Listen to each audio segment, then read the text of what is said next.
udah nggak punya orang tua, setidaknya aku cuma bisa wariskan ini ke dia. Aku nggak akan mungkin bisa kasih dia harta yang banyak, tapi setidaknya karena kemauan dia pengen kuliah, aku cuma bisa kasih bekal ini buat dia, buat masa depan dia. Entah dia nanti kayak gimana, setidaknya aku sudah pernah kasih bekal untuk kehidupannya dia di masa depan. Karena aku sadar kita udah nggak punya orang tua, dan kita harus bisa untuk berdiri di atas kaki kita sendiri tanpa mengandalkan orang lain. All alive. The devil's in the detail, lingered inside. Oh, a holy crime. But how can I hide you without an alibi? It's a rebel's fight without... Hai semuanya, kembali lagi dengan saya Alvini Kribo dalam segmen ngobrol-ngobrol santai. Oke, kali ini kita kedatangan bintang tamu yang sudah tidak asing lagi, bintang tamu artis nih. Arsy si Unyil. Ya, teman-teman, kita akan mewawancarai artis gitu loh. Mewawancarai Arsy, bagaimana perjalanan dia ya, mulai dari berangkat dari kampung sampai ke Hong Kong, dan gimana dia bisa bekerja di Hong Kong dan seterusnya. Oke, mari kita bincang-bincang. Hai. Kamu apa kabar? Sehat-sehat? Sehat kan? Seperti yang terlihat makin makmur. Dia makin makmur, teman, makin gemuk dia. Ada, betul. Boleh diceritakan mungkin awal-awal bagaimana, apa sih yang mendorong sampai Arsy bisa berada di Hong Kong itu, ceritanya gimana sih? Bisa bagi-bagi dengan teman-teman gitu? Kalau cerita soal kenapa bisa sampai di Hong Kong, lumayan panjang ceritanya, karena yang singkat aja. Intinya untuk bantu ekonomi keluarga, karena pada saat itu orang tua tinggal mama aja. Jadi lulus SMA, aku langsung ke PT di Surabaya. Prosesnya cuma 3 bulan. Wow. Itu untuk pertama kalinya langsung datang ke Hong Kong, atau ada pernah pengalaman ke negara-negara lain gitu? Itu pertama kali keluar. Jadi pertama kali keluar itu langsung ke Hong Kong gitu? Iya, langsung ke Hong Kong, dan agak cukup unik sih perjalanannya. Awalnya karena saya masuk sini di bawah umur gitu, jadi umurnya dipertua gitu ya, udah rahasia. Dituain, rahasia umum untuk teman-teman yang ke luar negeri ya. Jadi kalau umurnya di bawah itu kadang dituain umurnya sama pihak PT gitu. Ya. Walaupun itu sebenarnya melanggar hukum ya. Tapi ya namanya waktu itu kita baru ya, jadi kita pasti juga nggak ngerti. Ngikut karena ya daripada nganggur di kampung. Jadi awal masuk ke dalam PT itu karena aku kan mukanya sampai sekarang nggak bisa ditipu dong. Maksudnya kelihatan kayak anak kecil. Sering loh kita kalau beli pakaian bareng sama dia, itu yang dia beli itu ukuran anak kecil. Aduh, jangan kayak gitu kali. Jadi karena dari struktur muka aja yang nggak meyakinkan kalau muka aku tuh tua, jadi sampai aku sampai 2 kali pindah PT. PT yang pertama itu yang nggak ada sangkut pautnya dengan kakakku, karena aku berani ke Hong Kong karena punya kakak dulu yang kerja di Hong Kong. Terus karena berhubung kita punya PR, kalau di sponsor gitu, sama sponsorku sama sponsornya kakakku itu ya bisa dibilang sponsor itu sama sekali nggak bertanggung jawab, dan cuman ngambil keuntungan sih dari karena kebetulan waktu itu aku sama temanku, sekarang dia sudah di Indonesia, mau pulang nikah dia. Karena kebetulan dia cuman pengen ngambil keuntungan dari kita aja, jadi ya kayak lepas tanggung jawab. Ya, lepas tanggung jawab. Kita nggak pernah mungkin kita juga nggak pernah tahu mukanya sponsor kita itu yang mana.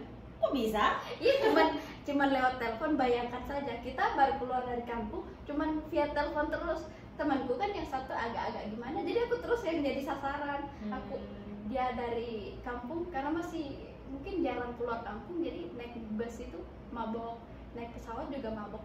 Pas zaman-zamannya waktu itu orang lagi puasa kan, jadi kita karena masih apa ya, kayak macam takut gitu, kayak pengen menghargai orang gitu, jadi kayak kita kelaparan ikut puasa juga.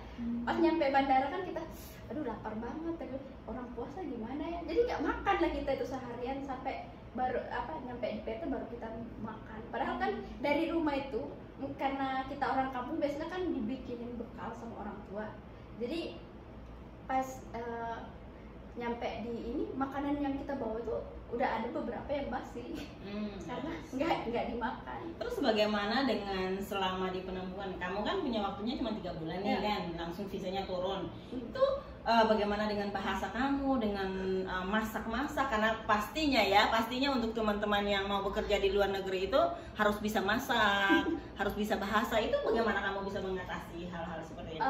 Pertama karena pindah yang di PT pertama itu sama sekali kayak kita 1 minggu tuh didiamin, terus karena kebetulan yang punya PT itu kayak waktu itu nggak tahu, karena mungkin pengaruh masih suasana puasa, jadi masih, tapi memang kayaknya di situ PT-nya udah lumayan sunyi, udah nggak ada iya, cuman nggak banyak anak gitu ya. Cuman beberapa aja, sempat kita ketemu sama satu anak Toraja juga, terus kemudian ada satu anak Jawa. Tapi karena melihat kondisi aku yang ini, sampai aku dibujukin sama orang PT yang punya PT itu, kamu gak usah langsung ke Hong Kong, kamu di sini dulu, kerja dulu di sini. Nanti kalau kamu udah cukup umur, baru kamu ke Hong Kong. Cukup umur teman-teman, padahal dia udah tua. Itu kenapa alasan sponsor atau PL saya itu memindahkan saya ke PT yang kedua. Nah, di PT yang kedua ini, yang PT sama dengan PT-nya kakakku, disitulah saya diproses selama 3 bulan. Jadi awal kedatangan kita, karena memang masih suasana puasa gitu, banyak anak-anak yang mau ke Hongkong itu kayak libur dulu gitu kan, libur puasa.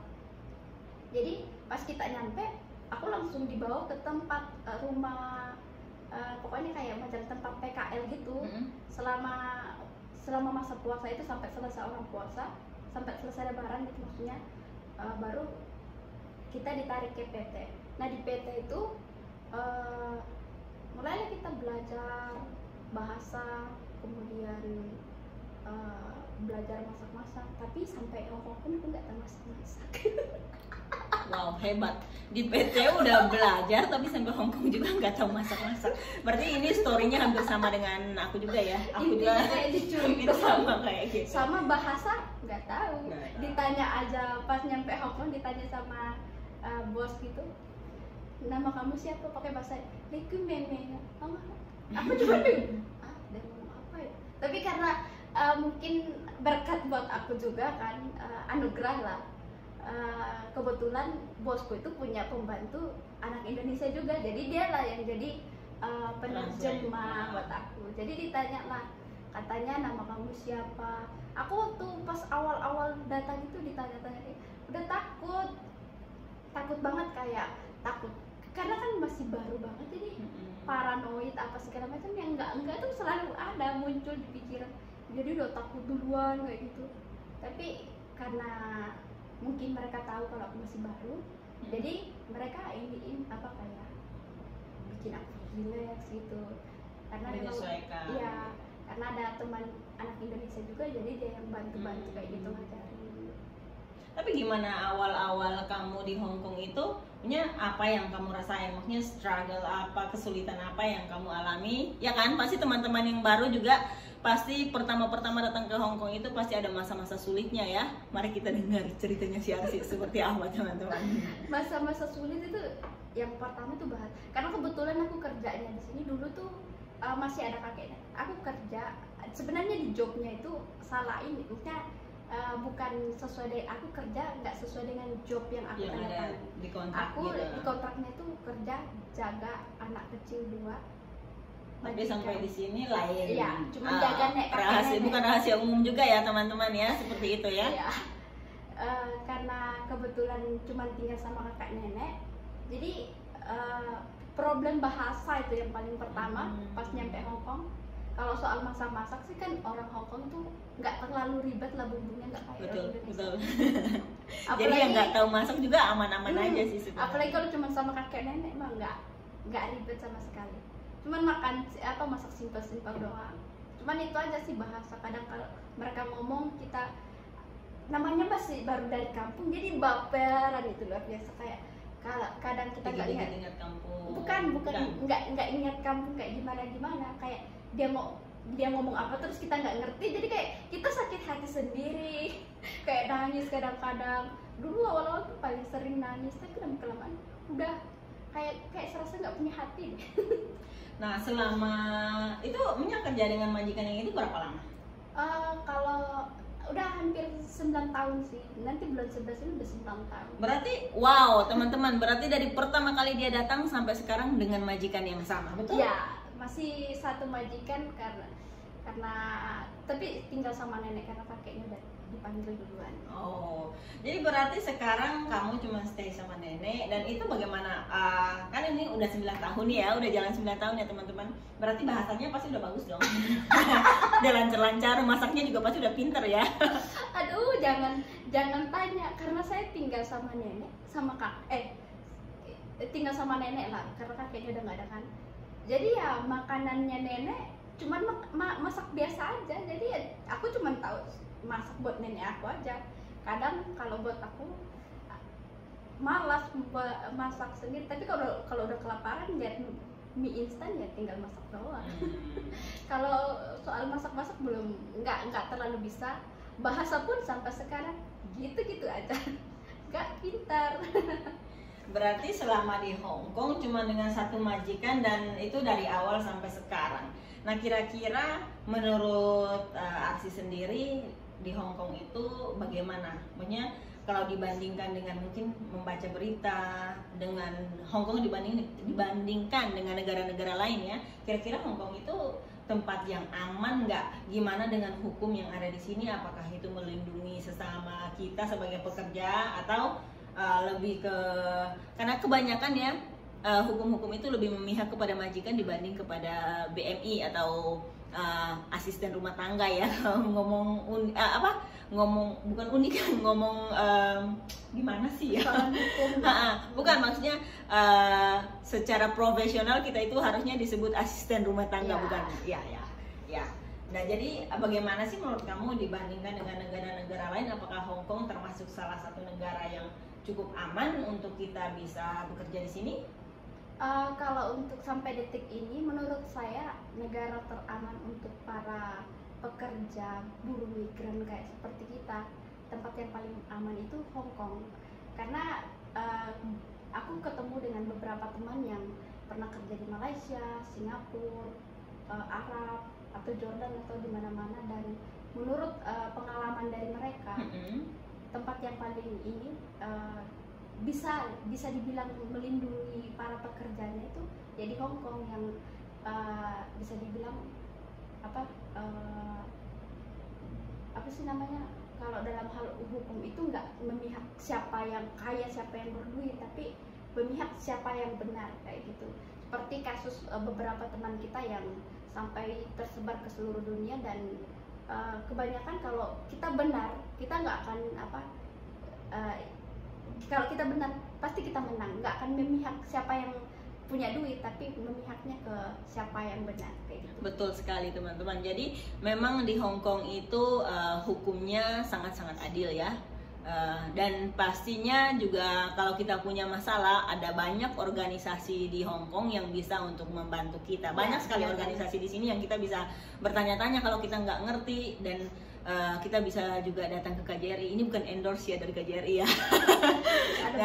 Dan juga bukan endorse dari organisasi-organisasi, cuman karena memang kita sharing pengalaman aja dengan teman-teman.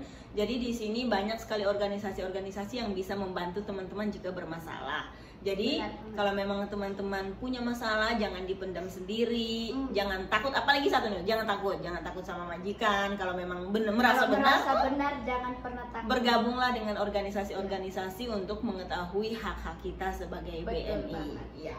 Karena banyak di antara kita para BMI kayak itu nggak terlalu paham tentang hak-haknya, kewajibannya apa. Kadang ya cuman asal kerja aja. Pas kena masalah baru deh lingkungan bingung gitu ya, kemana. Tapi kadang kalau mereka beruntung ditemukan sama teman yang paham sedikit tentang hukum bisa di-up dan dibantu. Tapi kebanyakan sih kalau yang kasusnya ke-up ke media pasti dibantu oleh Karena banyak kebanyakan dari teman-teman kita lebih kepada, karena memang orang Takut. Indonesia itu lembut ya, hatinya lembut, jadi Bukan- lebih ketakut gitu. pihak. Lembut sih takut. Enggak, maksudnya memang kebanyakan kita kan pada Indonesia kan terkenal dengan ramah ya, ramah tamah, jadi nggak bisa ngelawan gitu, nggak bisa ngelawan. Memang ya paling tepat takut sih, tapi ada beberapa juga sih yang berani-berani saja gitu. Nah ini juga termasuk salah satu himbauan buat teman-teman supaya rajin-rajinlah untuk mencari berita-berita tentang hak-hak kita, terutama untuk teman-teman yang punya organisasi ya, karena kita di Hongkong sini banyak teman-teman yang punya organisasi, kita bisa saling bertanya supaya kalau kita terjadi sesuatu dengan kita itu dan kita tidak mengerti, itu kita bisa bertanya kepada teman-teman dan mereka bisa membantu kita. Dan yang paling penting buat saya, pesan buat saya, buat teman-teman yang kerja juga seperti kita, bergabunglah dengan komunitas yang sehat. Jangan salah, karena di Hongkong itu kamu salah pergaulan, hidup kamu hancur. Tapi kalau kamu pergaulannya benar, nggak akan kenapa-kenapa kok. Kamu bahkan bisa nabung, bisa belikan rumah untuk orang tuamu di kampung sana. Nah, berbicara tentang komunitas ya, komunitas, maksudnya kita perlu memilih salah satu komunitas yang cocok dan pas untuk kita ya. Jadi itu bisa sangat-sangat membantu. Nah, yang saya dengar katanya lagi kuliah nih, benar kan? Ya, Benar. wow, keren ya. Maksudnya di sini jadi BMI ya, jadi BMI tapi bisa sambil kuliah. Itu gimana sih? Dapat berita masalah kuliah-kuliah itu dari mana? Ya kebetulan dapatnya dari ibu satu ini. Aku. Ya karena kan kita berdua dari satu gereja yang sama, kenalnya di situ, taunya kuliah, ada tempat kuliah di Hongkong ya dari dia juga. Sebenarnya sih dari tahun berapa yang awal-awal Setahu aku kamu dengarnya bukan dari aku loh pertama Iya. kali, kan kamu Pernah dengar dengar, dari iya, dia pernah. dengar dari luar dulu gitu pernah dengar teman-teman. dari luar, tapi karena dia yang masuk duluan, jadi ya kan otomatis ujung-ujungnya saya kan mestinya nyari tahu sama dia. Nah itu gimana maksudnya apa yang mendorong kamu untuk kuliah gitu? Aduh, awalnya sih karena mungkin kayak gengsi gitu ya.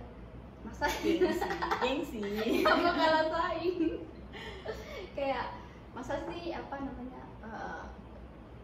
kita boleh jadi pembantu, tapi jangan sampai misalnya kita punya pengetahuan cuma sekedar gitu-gitu aja.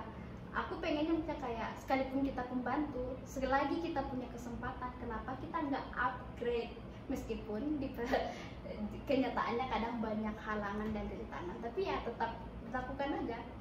Nah bagaimana dengan teman-teman yang kadang berpikir begini, ngapain sih kamu kuliah gitu, toh pulang juga jadi ibu rumah tangga? Ini pertanyaan yang sering saya dengar. Itu bagaimana tanggapan kamu? Kalau menurut aku tuh bukan kuliah untuk dapatkan pekerjaan. Karena kalau kamu tujuannya dapat pekerjaan, aku tuh sekarang udah kerja bisa. Kalau hanya untuk kerjaan, karena gaji di sini kebetulan lumayan cukup untuk kebutuhan sebulan.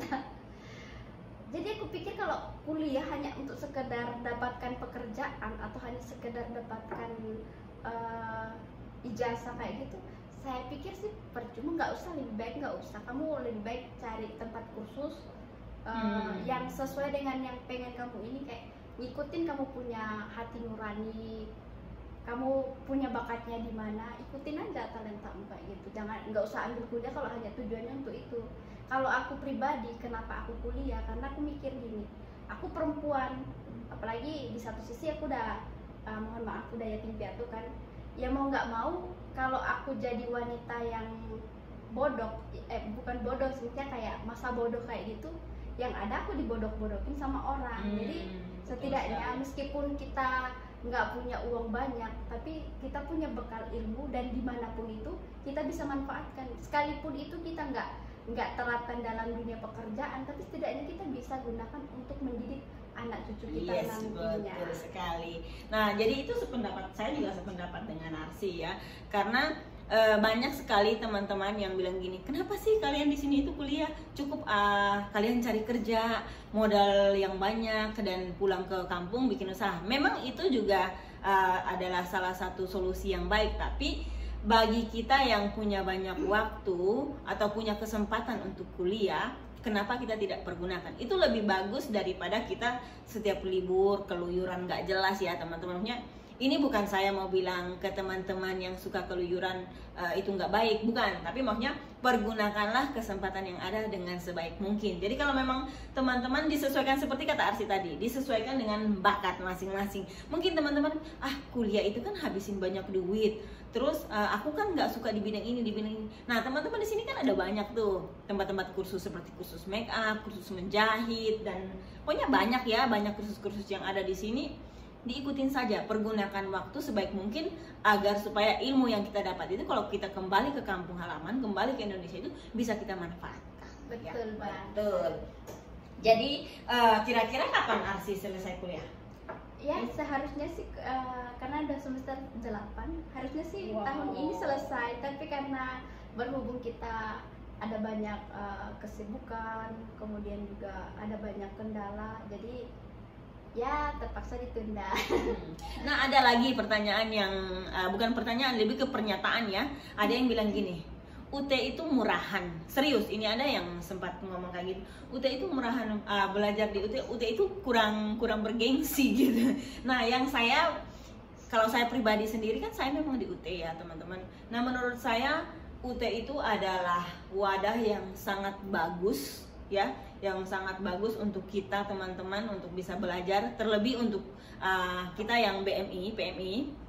Jadi karena kita belajarnya online, nggak perlu bertatap muka, jadi itu sangat-sangat membantu kita. Itu waktu yang sangat-sangat fleksibel bagi kita untuk kita bisa belajar bersama, karena kita bisa online dimanapun dan kapanpun kita mau, dan umurnya tidak dibatasi juga. Nah bagi teman-teman yang bilang UT itu nggak bergengsi, jangan lupa loh, UT itu adalah instansi resmi milik negara loh. Jadi UT itu bukan milik swasta tapi milik negara. Dia adalah salah satu universitas milik negara yang menjangkau ke pelosok-pelosok. Jadi siapapun dengan umur berapapun bisa kuliah di sana. Dan yang satu lagi yang perlu teman-teman sadari, sekarang di suasana seperti ini semua pada memakai online. Nah online itu sudah ditetapkan oleh UT itu dari dulu sampai sekarang. Jadi untuk kita yang sudah terbiasa dengan online itu adalah sesuatu hal yang biasa. Tapi untuk teman-teman yang baru memulai, mungkin karena sudah terbiasa dengan tatap muka, terus tiba-tiba online, kayaknya merasa kayak itu sesuatu yang ribet dan susah. Ya. Nah terus Arsi sendiri bagaimana menurut Arsi kalau di UT, kuliah di UT itu keuntungan yang Arsi dapat itu apa aja? Ada banyak keuntungan sih, karena kita bisa kuliah sambil kerja. Jadi kita pintar-pintarnya kita ngatur waktu, kapan kita kerja, kapan kita mau belajar. Jadi menurut saya menurut saya kuliah tuh nggak sekedar melihat universitasnya, dia keluar dari universitas ini otomatis dia pintar banget, nggak juga.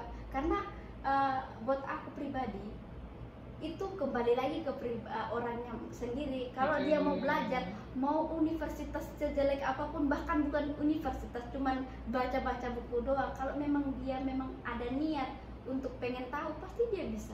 Tapi kalau sekalipun bisa dibilang kayak universitas luar negeri, kayak macam di USA sana kan, yang paling bergengsi lah Oxford. Ya, nggak enak kita ngomong kedemunya.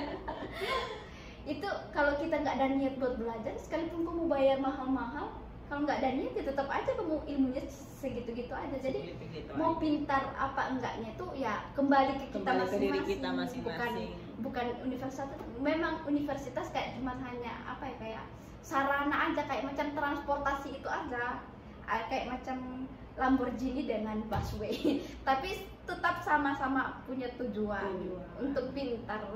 Ya mungkin kalau Lamborghini lebih cepat, kalau dengan bus kan agak lambat gitu ya, nggak secepat Lamborghini, tapi tujuannya sama. Intinya semua kembali kepada diri kita masing-masing.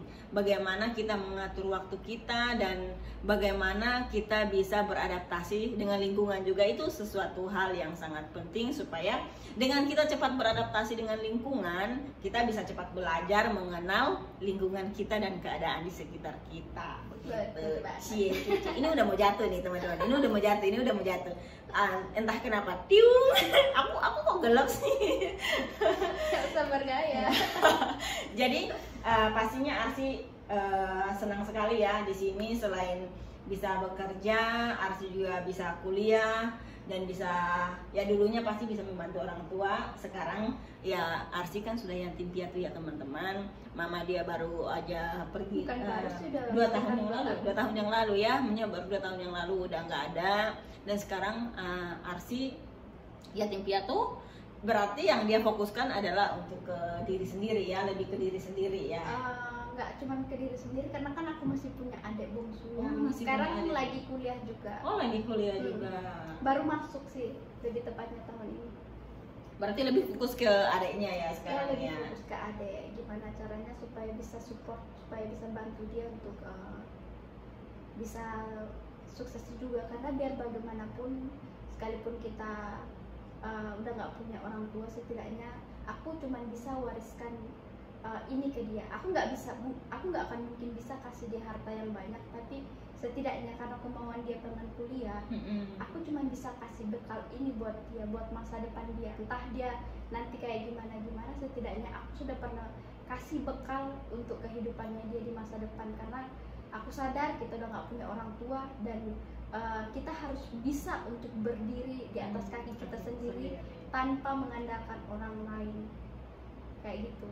Aku sih lebih ngajarin dia supaya gimana kamu bisa berjuang, karena kita tuh udah nggak punya siapa-siapa untuk ini. Mungkin kita masih punya kakak-kakak yang lain, tapi kan mereka pun punya kehidupan masing-masing. Jadi saya sih cuma kasih pengertian ke dia, kamu harus paham bahwa kita udah nggak punya siapa-siapa, dan kalau kamu pengen jadi orang sukses, kamu harus perjuangkan itu dari sekarang. Jangan nanti setelah kamu ada apa-apa baru kamu bilang, aduh aku menyesal karena nggak melalui masa mudaku dengan nggak mempergunakan masa mudaku dengan baik. Aku pengennya dia ya jadi wanita yang mandiri, nggak cuma sekedar pintar aja, tapi mandiri terus dewasa dan lebih bijaksana dalam menjalani kehidupan. Itu aja sih. Ada nggak sih yang pengen jadi adiknya Arsi? Oh jangan. Aku pengen banget. Soalnya gitu dia suka loh. manfaatin. Soalnya dia itu baik banget kalau udah ngomong kayak gini. Gimana teman-teman? Wah, aku jadi terharu. Jadi kira-kira ini kan adanya baru mulai kuliah nih. Berarti Arsi punya planning untuk menunggu dia sampai selesai kuliah baru Arsi pulang ke Indonesia, atau apa punya rencana untuk kembali ke Indonesia dalam waktu dekat? Kalau untuk sementara sih kayak masih ditimbang-timbang. Ada antara kayak Beras pengen- kali ya teman-teman, ditimbang-timbang. masih 50-50. Aduh, tergantung suasana hati. Tapi kadang kayak kepikiran kalau di sini terus bakalan cuman kayak gitu-gitu aja, maksudnya nggak ada berkembang kemana-mana. Tapi kalau aku pulang, kadang kayak yang paling sulitnya itu adalah melepas zona nyamannya kita. Dan aku di sini tuh merasa nyaman sekali, dan ketika kita mau melepaskan sesuatu yang nyaman itu pasti sangat-sangat menyakitkan. Tapi orang biasanya bilang gini, kalian harus berani untuk keluar dari zona nyaman. Dan Ya. itu yang masih saya pertimbangkan sampai sekarang, karena masih berpikir juga tentang keuangan. Karena biar bagaimanapun kan situasi dunia sekarang ini kan udah nggak seindah dulu lagi. Yang dulu kita kemana-mana bebas, kita masih Aduh, sorry teman-teman. kita ngapa-ngapain masih ini, mungkin dalam situasi, karena banyak sekali orang-orang di zaman sekarang ini yang bangkrut karena situasi dunia yang tidak menentu seperti ini. Jadi itu juga yang kayak kadang-kadang memberatkan aku untuk kayak kalau aku keluar dari sini gimana dengan ininya nanti, apalagi situasi seperti ini nanti takutnya aku pulang ke sana malah nggak bisa ini. Banyak hal yang dipertimbangkan ya. Ya betul sekali teman-teman, karena begini, kita di sini sudah terbiasa dengan gaji setiap bulan yang memang lancar gitu ya. Gaji setiap bulan yang lancar. Bukannya kita tidak mau pulang, tapi kita juga kalau mau pulang kita harus mempertimbangkan kira-kira tabungan saya cukup nggak untuk saya pulang itu saya bisa membuka usaha. Karena yang saya tahu di Indonesia saat ini untuk mencari peluang kerja itu sangat-sangat susah. Apalagi ditambah dengan keadaan seperti sekarang ya, sudah banyak sekali pengangguran, ditambah dengan teman-teman sendiri tahu, kita Indonesia adalah negara yang bukan saja cukup luas tapi memang sangat luas dengan beribu-ribu jumlah jiwa yang ada, dan untuk mencari pekerjaan itu sangat-sangat susah dengan keadaan seperti sekarang. Jadi untuk teman-teman yang memang berniat untuk pulang harus dipikir secara matang, kira-kira tabungannya udah cukup nggak untuk pulang bikin usaha gitu. Jadi jangan berpikir fokus ke pulang saya harus cari kerja di tempat ini. No, kalau memang kita punya duit, kita punya uang, kita punya simpanan yang cukup, buka saja usaha. Yang namanya rezeki sekalipun banyak saingannya, tapi kalau sudah menjadi rezeki kita pasti akan kembali kepada diri kita sendiri. Oke, terima kasih banyak untuk bincang-bincang ngobrol-ngobrol santai kita sore ini, teman-teman. Terima kasih juga untuk teman-teman yang sudah bergabung bersama kami.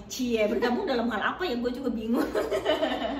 Jadi untuk teman-teman yang mungkin pingin tahu lebih lanjut tentang organisasi-organisasi mana saja yang bisa membantu di saat teman-teman punya masalah, teman-teman boleh komen di kolom komentar supaya saya bisa kasih nomor telepon atau alamat organisasi-organisasi yang perlu teman-teman ketahui. Oke? So, thank you untuk Arsy yang udah bersedia gabung di ngobrol-ngobrol santai kita sore ini.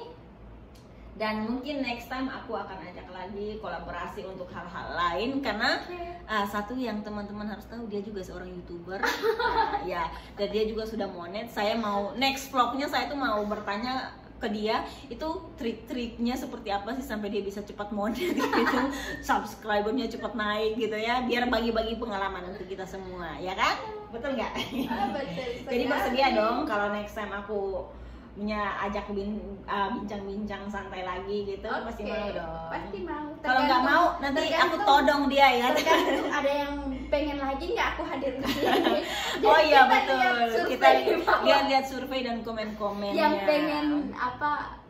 pengen nanya-nanya tentang masalah per-YouTuber ya. Mungkin aku agak tahu bukan tahu sih, nggak share pengalaman. Lebih banyak, mungkin dia lebih banyak pengalaman di bidang YouTube juga. Enggak juga sih. Iya, merendah banget ya. Uish. Kok saya jadi agak gimana gitu ya. So, thank you teman-teman yang sudah menonton. Terima kasih banyak yang sudah subscribe, yang sudah like, dan pastinya juga yang sudah share di media sosial masing-masing. Thank you dan see you in the next vlog. Jangan lupa di-share ya teman-teman kalau ini sangat bermanfaat buat kalian, dan jangan lupa di-like, komen, subscribe. Aku udah bye-bye dari tadi teman-teman.